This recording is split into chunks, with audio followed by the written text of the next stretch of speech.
Magandang oras mga kababayan, mga ka-Golden Boy. Ang Amerika ngayon ay nagbigay sa Pilipinas ng mga makabagong high-tech na mga sea drones at mga mini submarines para manmanan ang galaw ng China sa karagatan ng Pilipinas. Wow, ang galing. At sa Hormuz naman ay kung isasara daw ng Iran, sabi ni Trump, ang Hormuz ay kanyang itong aagawin, kanyang i-invade at siya na mismo ang magpatong ng tulpi sa lahat ng mga dumadaan na barko. Ayan, lagot kayo diyan mga Iranians. Kaya huwag paglaruan ang Israel at Amerika kasi na ano na ngayon ni Netanyahu, napagtanto na ni Netanyahu at ni Trump na parang pinaglaruan lang sila ng Iran dito sa ginagawang peace negotiation na ang pinaka nito importante ng negosasyon na ito ay ang pagbawal sa Iran na magkaroon ng nuclear bomb or nuclear program. Ngayon mga kababayan, dahil sa medyo nagagalit na si Trump sa mga gimmick ng Iran, ay muling naghanda ang trupa ng Amerika diyan sa Strait of Hormuz. Muling nag-aktibo at mayroong mga nag-vlog sa diyan sa India na uhulugan daw ni Trump ng nuclear bomb ang Iran. Kaya naku, parang napakadelikado kung ganun. Pero sa tingin ko hindi naman gagawin ni Trump yan. Si Trump ay proportion lang yung ginagawa ni Trump. Kung anong lakas ng kalaban ay medyo malakas-lakas yung kanyang ihuhulog na bomba. Kaya kung gagamit ang Iran ng mga nuclear bomb, kung meron man sila, ay siguradong ang i-response o itong gamitin ng Amerika ay malaking nuclear warheads.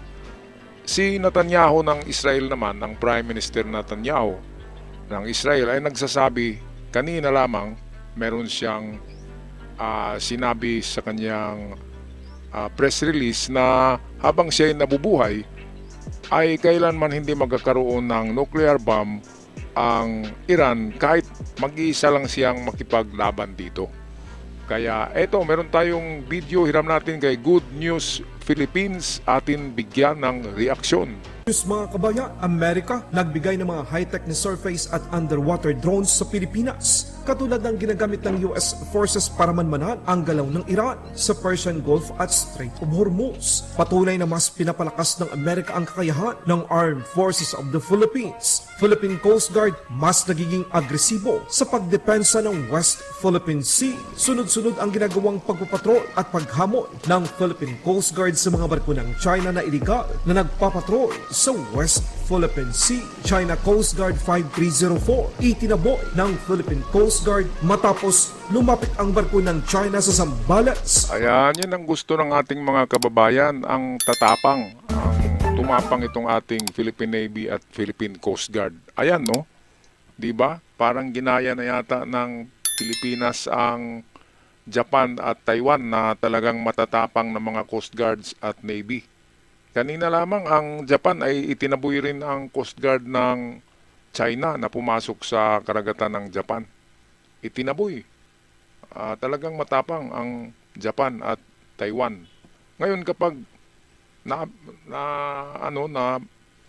itong ang Pilipinas, kapag ganito na rin katapang sa Taiwan, parang nahawaan eh. Yun ang ibig sabihin ko, nahawaan ng tapang ng Taiwan at Japan, ay lagot na ang China kung matatapang na tayo. Sa tingin ko kapag marami tayong barko, ay tatapang talaga ang Philippine Coast Guard at Philippine Navy. At hindi lang barko lagyan ng payload na sinasabi, yung mga armas, mga matataas na kalibring kanyon, di ba? Mga laser beam, yung mga kung anumang bago ngayon sa mga warships ay ilagay diyan sa ating mga maliliit na warship para matatakot yung mga inchik na yan. Ngayon yung 6 na Abukuma class destroyers, malalaking barko yun eh. Kukunin na daw ng Pilipinas, ewan ko kung nasaan na, di ba? I-repaint lang yun, i-repaint yun, and then lagyan ng insignia or itong sign ng Philippine Navy at Philippine Coast Guard. Pagandahin yung mga barko na yun. And of course, lagyan naman ng mga burluloy o lagyan ng armas para matatakot ang mga insik na yan. Kaya good job, well done sa ating Philippine Coast Guard at Philippine Navy. Tumatapang na sa ngayon. Ngayon, dako naman tayo sa nangyayari sa Iran, sa Hormuz, kung anong bago. Eto, balik tayo kay Good News Philippines. Iran gustong paglaruan ang Amerika at Israel. Iran sinabing isasara muli ang Strait of Hormuz. President Trump agad na binalaan ang Iran. Nasasakupin ng Amerika ang Strait of Hormuz at papatawan ng toll ang lahat ng barkong dadaan dito. Malaking warsa ng Amerika. Naghahanda na Prime Minister Netanyahu ang tapang. Sinabing hanggat nabubuhay siya hindi magkakaroon ng nuclear weapon ang Iran.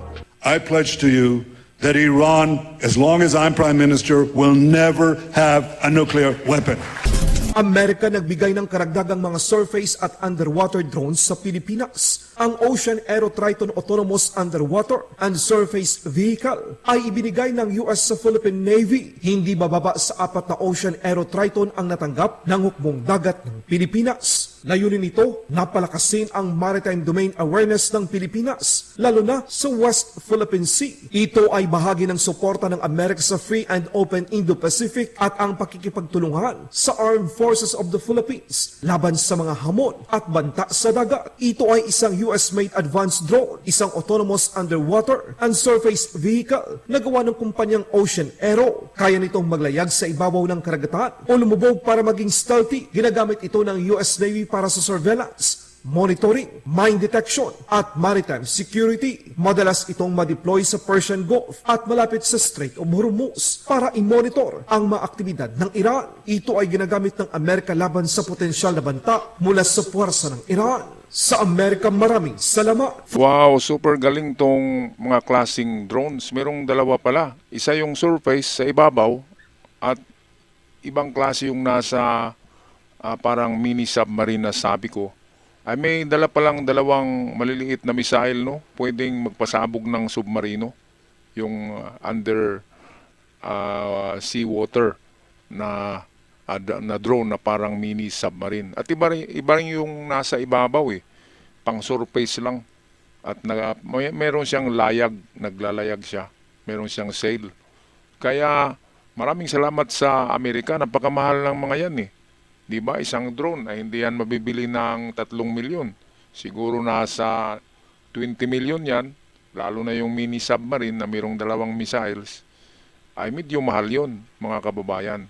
Kaya bigay lang ng Amerika, Nako, palagay ko itong WPS ang susunod na magkaroon ng flashpoint. Flashpoint, ibig sabihin may sisiklab, may sasabog na malaki. Flashpoint, sana hindi mangyari na dito sa WPS ang flashpoint. Napakahirap ng panahon kung magkagera, mahirap.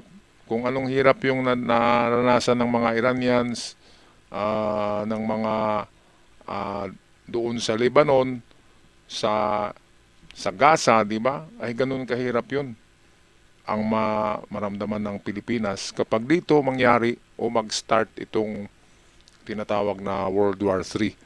Na of course walang ibang mag-umpisa diyan sa WPS kundi China.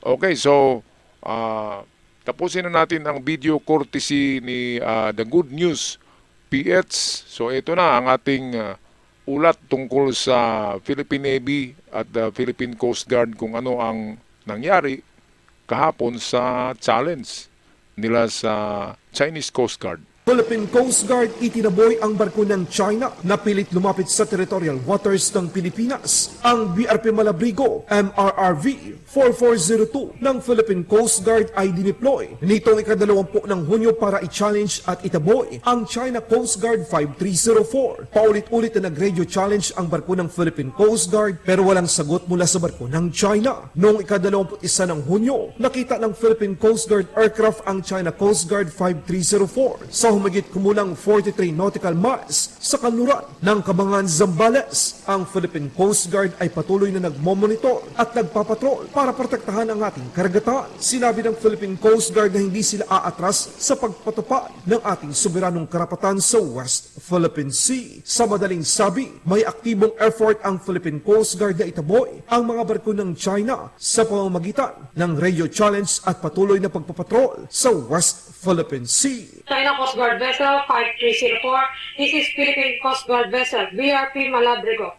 MRRV 440.